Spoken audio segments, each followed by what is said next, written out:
Oh, I forgot to talk about this one thing. So even though all these on-demand services are there, and there's a lot of wastage, let's say cut fruit vendor or fruit vendor or vegetable vendor or say even cooked food businesses and all. For them, let's say cut fruit vendor, let's say or say sweet corn, say boiled corn. I go and ask what's the cost. They say 40 rupees or something. I'm like 40 rupees. Why is this 40 rupees? So the interesting thing is, I mean, I've bought it for less because I was in a different city, state, and all. And it's probably costlier in Bangalore. So there's also, um, you know, state specific, location specific prices, right? Because in fruits and vegetables, you basically have to source the fruit and vegetable. There's transportation cost and all that, right? So because of that, the cost of the fruit and vegetable, and of course based on demand and how much money it took to actually produce the vegetable or fruit, of course that amount of cost is going to be there. No one is going to sell it at a loss, and there's going to be transportation costs, and then yeah, of course demand. Like if there's more demand, why not ask for more money, right? Let's say the produce was less, but the demand was high, so demand is high, so like a lot of people want it, and but the produce, like the amount of supply is less, so of course the cost is going to be high, really high, so that only the person who has more money can actually get the resource, say in this case food or fruit, vegetable. So that's how the current world works, unfortunately, because if everyone could get anything we want, then the question will be like who gets how much, because we usually have only finite resources. That's where money comes in, and whoever has more money can get more resources or can get the resource because the resource is finite. And what else, like the cost, like someone might come and say the cost is pretty high. Interestingly, I don't know if enough businesses consider the wastage cost and accordingly price their items. But if they do that and increase the cost and be like, if no one comes, it's an on-demand service, if no one comes and buys my cut fruits, the fruits go to waste. What do I do about that? It's a loss for the business. I don't want to have so much loss. So I'll increase the cost because I'm cutting a fruit on demand for you. I already bought the fruit on demand and I give you the fruit on demand whenever you want it. So the cost is going to be high because I'm giving you things on demand, right? But then if you have a really high cost, then no one will come and buy it. Then you will never be able to sell anything. So it's a very tricky problem when you're an on-demand business and are providing something on demand anytime people want it. But then you can't have a high cost. Though you would want to have a high cost because you're on demand, and if no one comes, it all goes to waste. So if it all goes to waste, it's a loss for you. So on demand has to be costlier generally than say scheduled and whatnot. If you want to reduce the cost, I think people can probably. It's harder to schedule also. You can't say like tomorrow I'll need 10 carrots. Day after tomorrow I'll need 20 potatoes. Like it's hard. Some people know that they want something only now or only say previous day and whatnot. You can't schedule too early. But a lot of these things, say carrots, potatoes and whatnot, and fruits and whatnot, the vegetables, fruits, and anything people make requires time. And fruits, vegetables require a lot of time to actually, or I'm assuming it requires some amount of time to actually grow them and whatnot. So, and it has to, the information of the demand and how much produce is required has to go to the farmer, and they have to actually be able to produce this. Right, so I'm guessing they will probably have, similar to cooked food business, they'll probably have an idea of like, this is how much people will need and this is how much I can make. I don't have enough farmland and I don't have enough people, enough resources, enough money to make a lot. This is how much I can make and this is how much I can sell easily, and or this is how much people will take from me, they won't take more from me. So they can just accordingly produce, right? Farmers and people can produce that much. So yeah, I mean, you want on demand, it's tricky. If it's scheduled to some extent, it's nicer, it's better. But scheduling is hard. Planning way ahead is hard. Same with transportation, right? Transportation also has problems. I forgot to talk about it. So, in transportation businesses, you have on-demand transportation, right? You have even delivery, like transportation, basically to transport one thing from one thing or person from one place to another place. It can be, say, a parcel, it can be food, whatever, right? Or it can be a person or a group of people. Say group of people, it's flights, buses and all, autos and all. With just one person, it's just like say a scooter, right? Probably in the future you will have one person being transported on a scooter with say a self-driving scooter, which wouldn't even need a person. But anyways, you want on-demand service, you need people to actually currently transport people or things. For example, you need to transport a parcel. There's no robot that goes from one place to another place on its own and transports things like a scooter or whatever, or a robot that can walk and go, that can run and go and whatnot. Right? Interesting idea. If you create a robot that can run and go and run really fast, but a faster way would be just using wheels and say a self-driving scooter, I guess, or self-driving cars and whatnot. Self-driving cars we already have. So and we do have self-driving like motorcycles. I've noticed one online. Probably there's also self-driving scooter now. So transportation, especially on demand, let's say today, like in India, I'm in Bangalore. If you want on-demand transportation, you want to take one parcel from one place to another place, or you want to move one person, say just me, from one place to another place, and I want it on demand. You need to have people, first of all, already present to transport you from that place to another place. They have to come to your place. Say they have to be close by, very close by, or a bit close by, that they can come. So all these services like Ola, Uber, Rapido, what else is there? Namayatri and whatnot. They have scooters. They have.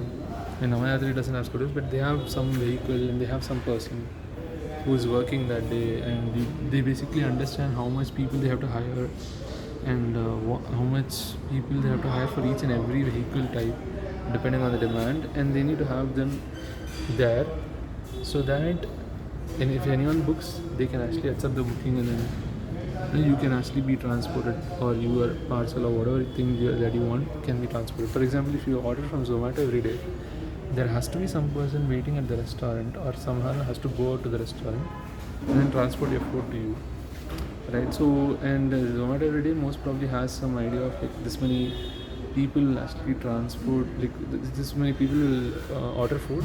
So let me already have the person over here, the delivery partner, waiting at the restaurant at Zomato every day, so that I can actually just ask them to go, instead of like finding a delivery partner on demand, and if no one's actually booking, or like not a lot of bookings, then they'll probably reuse the vehicle and the person's help, the delivery partner's help, to actually say help with other orders and not just Zomato every day, right? So you basically are just on demand saying, hey, like just now you just open the app and then say, hey, I want this to be transported from this place to another place, or I want myself to be transported, say now, in case of say Ola, Uber. And you can also say schedule also in Ola, Uber, and you can also of course schedule for say buses and all.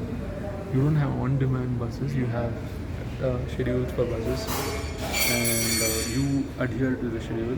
They have schedules and you adhere to the schedule. Same for aeroplanes, trains and all, right? Of course trains are cheaper because in India the trains are all public trains managed by the government, but even there, say trains, buses and flights and all, the hard part is a lot of people can book and then cancel also, and usually they have cancellation charges, but they don't usually they refund most of the amount depending on the kind of how early you booked and when you cancel and whatnot. And sometimes there is also like, for example, you can actually buy a ticket for more cost and say I want free cancellation, in which case you actually pay a lot of money, which is a good thing in the sense that they actually got you to pay a lot of money, and let's say you didn't cancel, then they get more money, right? Which they can compensate with someone who actually paid less money but they cancelled and got a lot of refund with some deduction, right? So, and aeroplanes and buses, they have to run no matter how many people. Usually they have to run. Like I don't know how aeroplanes work. Maybe flights they cancel. Maybe I don't know. And maybe even buses they cancel. Let's say there's only one person uh, going in the bus. Very rare though. It's a weekend and only one person going in the bus. Does the bus cancel the travel itself, that route and that time and that travel, that schedule itself? Depends. I know cinema theaters where just there are 100 seats available or 200 seats available, but then only some 10 people are watching. I've been in a cinema theater where just 10 people are watching. So the cinema theater, the real estate is being used. They're screening the cinema. There's only 10 people watching. I don't know how they won't get much profit. And also cinema theaters, it's not just cinema theaters. Generally, they're a food business. For them, food and beverage is the main business, and cinema. Like, though cinema also gives them money, food and beverages probably gives them a lot of money because food and beverages costs way more than the say, tickets. Tickets will probably just cost say 200 bucks, basic tickets, or 500 bucks, or 1,000 bucks, or whatever, right, for one person. But then food and beverages they probably cost a lot more, right? So you need more and more people coming in, right? Or else your real estate, your screening, the whole electricity and whatnot will get wasted. And see, even in the hostel business, you have electricity and water. You need to look at how much water you are using. So when Bangalore had water issues, my hostel didn't have like water issues, right? And electricity, there is no thing saying that depending on electricity usage you pay more or less. As of now, from what I know, I just pay a constant rent. Usually house rents you pay the rent and electricity you pay separately, right? And you pay your road tax and water tax depending on, let's say I'm in India, and depending on that and depending on which state you are in, you pay for electricity and then you pay for the road tax and water tax. But then let's say in hostel case they have to pay the electricity bill, and they're also a business. I think they'll be paying in a different way, I don't know, than the usual.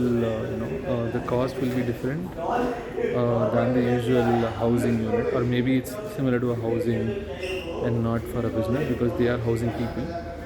But the thing is this, like what if someone uses too much electricity, right? Do they pay constant rent? Probably not, because so every room has a electricity meter attached to it. So they'll probably check if there is too much usage of electricity. They'll probably check which meter used up more, and they'll try to understand, and they'll probably delegate the cost of the electricity to the user of the high electricity user. Because the electricity usage can cause a lot of cost. It can be expensive, especially when you use it at high scale. A lot of people are just like using it too much somehow, then it's a problem. But usually they can't, because let's say there's no air conditioner in the hostel, so they can't simply just run an air conditioner. There's no high electricity usage electricity usage appliances and stuff over here that can use up a lot of electricity, like air conditioners, air coolers, or washing machines, or there are televisions, but nothing that takes up too much electricity, right? So it's a tricky thing where the cost is varying. If someone uses more electricity, someone might use less, in which case the cost will balance off for the business. But if everyone is using a lot, then but if everyone is using less, the business gains some profit, because they are actually they have an idea of like this is the selling price of for electricity usage. If it's more than that, they'll probably go ask money from the hostler. If it's less than that, the remaining is actually more profit for them, right? So if it's way less than that, it's more profit for them, and if everyone uses less, a lot of profit. Some use more, some use less, depends. So depending on that, there is profit. But these are also some of the important things to look at, like how much resources does it take to actually run a business, right?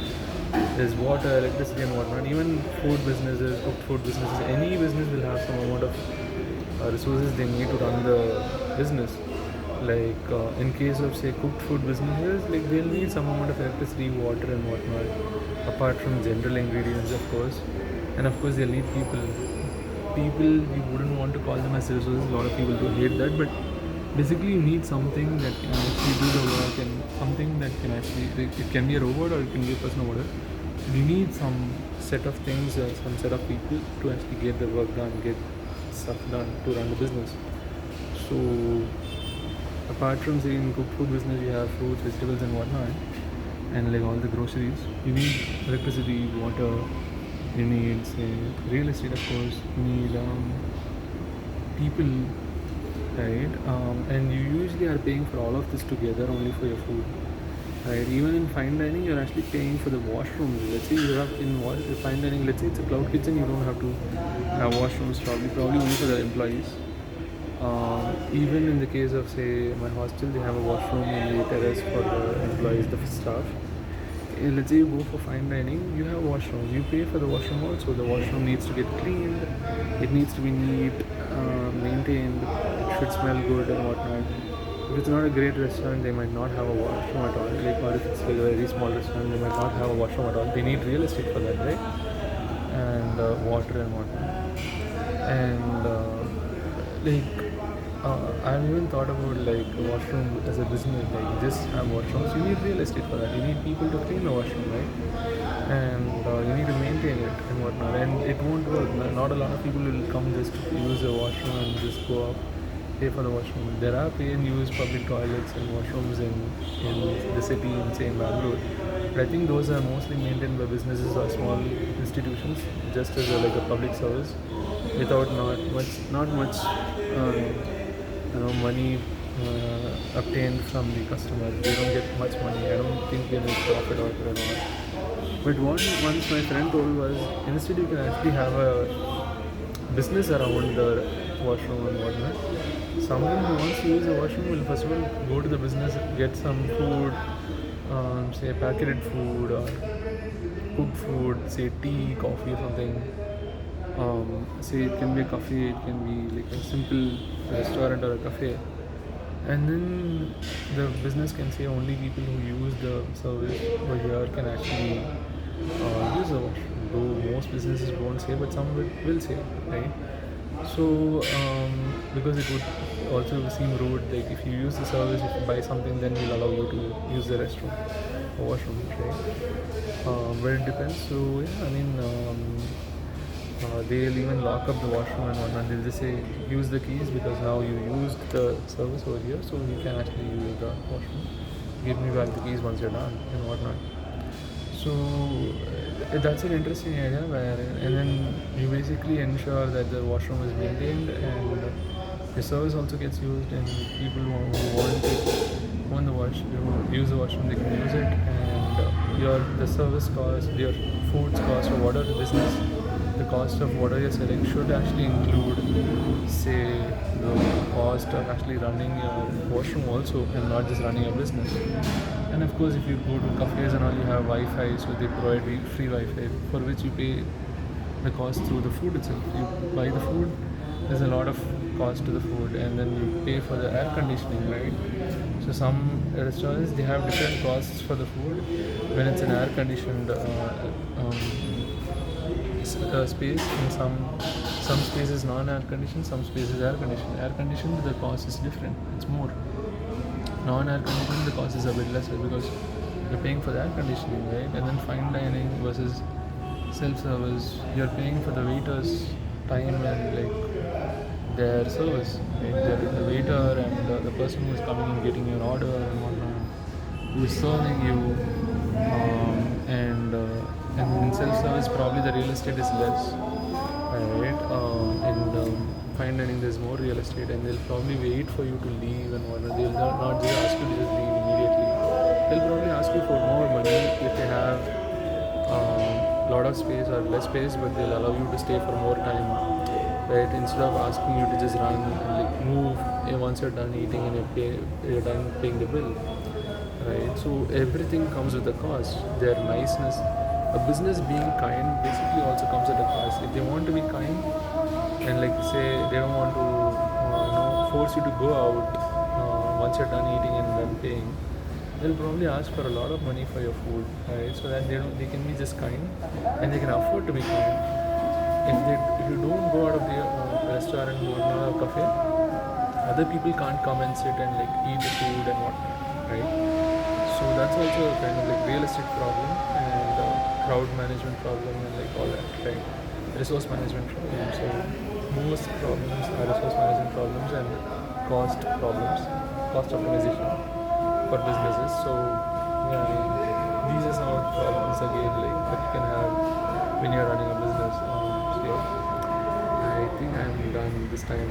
I think that's all I have for this video. Let's see you in the next one.